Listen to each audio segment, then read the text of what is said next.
Secrecy is a huge part of military success. You want to be able to communicate with your own forces without the enemy finding out what your plans are.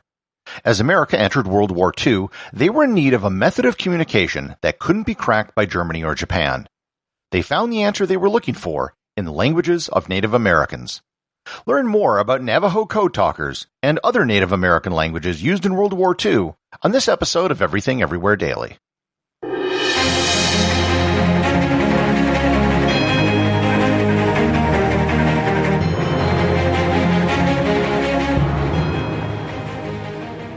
This episode is sponsored by Audible.com.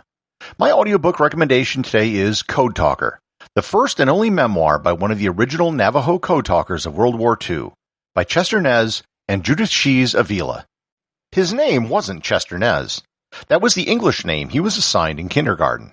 And in boarding school at Fort Defiance, he was punished for speaking his native language, as the teachers sought to rid him of his cultures and traditions.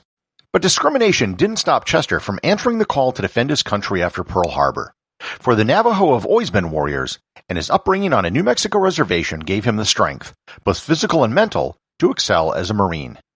During World War II, the Japanese had managed to crack every code the United States used. But when the Marines turned to its Navajo recruits to develop and implement a secret military language, they created the only unbroken code in modern warfare, and helped assure victory for the United States over Japan in the South Pacific. You can get a free 1-month trial to Audible and 2 free audiobooks by going to audibletrial.com/everythingeverywhere or by clicking on the link in the show notes. The idea of using Native American languages as a form of military code didn't begin in World War II. It actually began in the First World War. The Germans during World War I had no problem understanding English, and they had managed to break every American code. An American Army officer named Colonel Alfred Wainwright Bloor of the 142nd Infantry had several members of the Choctaw Nation in his unit. One day he overheard them talking to each other in the Choctaw language. He realized he couldn't understand what they were saying, and if he couldn't understand, then the Germans probably couldn't understand either. He gathered up all the Choctaw soldiers and told them of his idea, and they were on board. They developed a code based on the Choctaw language, and then distributed the Choctaw speakers so there was one in each company. On October 26 of 1918, just 2 weeks before the end of the war, they managed to execute a withdrawal of 2 companies in the 2nd Battalion, and the Germans didn't suspect a thing. A German officer who was captured later confessed that they had no clue what the Choctaw speakers were saying, and wiretaps on the American phone lines didn't give them any advantage. The experiment of using Choctaw speakers during World War I was a success, but it was very limited. The program didn't even get started until the last month of the war, so there wasn't much opportunity to use it. The idea of using Native American languages during the Second World War came up quite early in the American involvement in the conflict. A man by the name of Philip Johnston, who lived in Los Angeles, came up with the idea. Johnston had grown up in a missionary family who lived in the Navajo Nation in Arizona. He learned the Navajo language as a child when he played with other children on the reservation who spoke the language. Johnston realized that Navajo might make a great basis for a military code. Navajo had a lot going for it. For starters, it's a fairly complex language. It had a very complex grammar and sentence structure.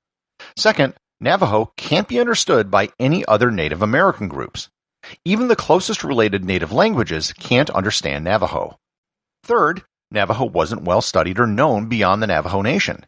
It was estimated that fewer than 30 non-Navajo people in the world knew the Navajo language, and none of those people were in Japan. Finally, at the time, Navajo wasn't a written language, so there were no books that could be used to help decipher the language. Johnston, who was a civilian, pitched the idea to the U.S. Marine Corps, and a demonstration was held to show how Navajo would work in the field for transmitted coded orders. The Navajo speakers were able to transmit a 3-line message in 20 seconds. The competing code machines took 30 minutes. Based on the demonstration, the Marine Corps agreed to go ahead with the pilot program. 29 Navajo recruits hopped on a bus in Fort Defiance, Arizona, and traveled to basic training in San Diego for 8 weeks. They graduated as the first all-Navajo platoon in Marine history. From there, they immediately went to Camp Elliott in San Diego, where they began the work of creating a code based on Navajo. The Code Talkers didn't speak conversational Navajo during combat. They used a code that was based on the Navajo language. The first part of the code was creating words that represented the letters of the alphabet. They picked English words that started with the letter of the alphabet, but used Navajo words to communicate it. For example, for the letter A, they used 3 different words: ant, apple, and axe. The Navajo words for them would be Wolachi for ant, Bilasana for apple, and Si-Nil for axe. It would also have been time-consuming to spell out absolutely everything, so they developed several hundred words for commonly used terms and phrases which would be used, including military ranks, ships, airplanes, and weapons. For example, the Navajo code for submarine was Beshlo, which means iron fish. The word for bomber was the Navajo word for buzzard, and the word for a colonel was the word for silver eagle. The first group of 29 code talkers developed a book that would be used by subsequent code talkers who would then go through the program. However, the book was never allowed to leave the base. Everyone who graduated from the program had to memorize everything.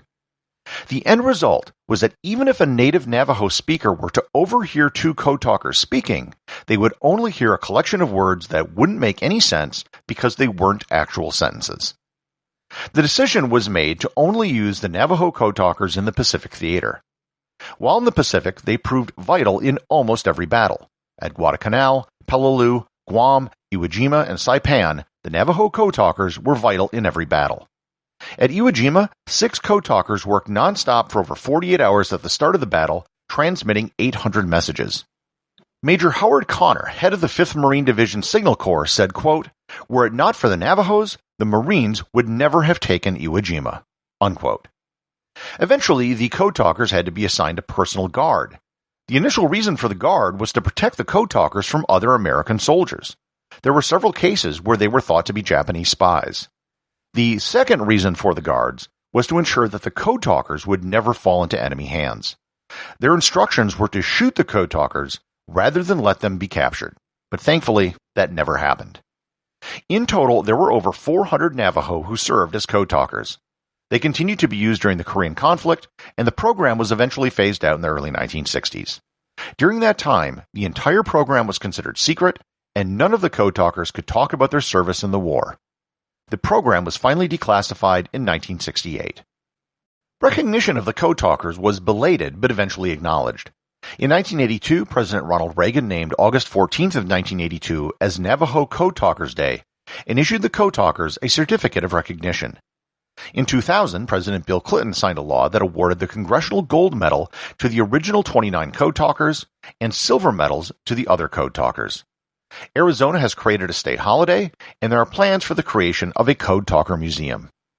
As of the day I am recording this, there are only 4 surviving Navajo Code Talkers, all of which are in their 90s.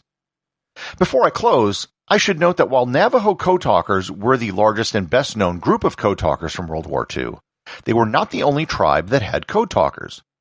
There were 14 Native American languages used for code talking during the war by both Americans and Canadians, including Lakota, Meskwaki, Mohawk, Tlingit, Hopi, Cree, and Crow.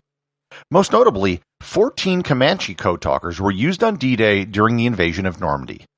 In 1989, they were awarded the rank of Chevalier of the National Order of Merit in France. All of the codes used by other Native American languages were designed on the system developed by the Navajo. In 2008, code talkers from both world wars and from every Native American tribe were awarded the Congressional Gold Medal. Computers and advanced cryptography have rendered code talkers obsolete. It's now possible to easily communicate without fear of enemy interception. Nonetheless, while it was in use, Native American code talkers had the only military code never to have been broken.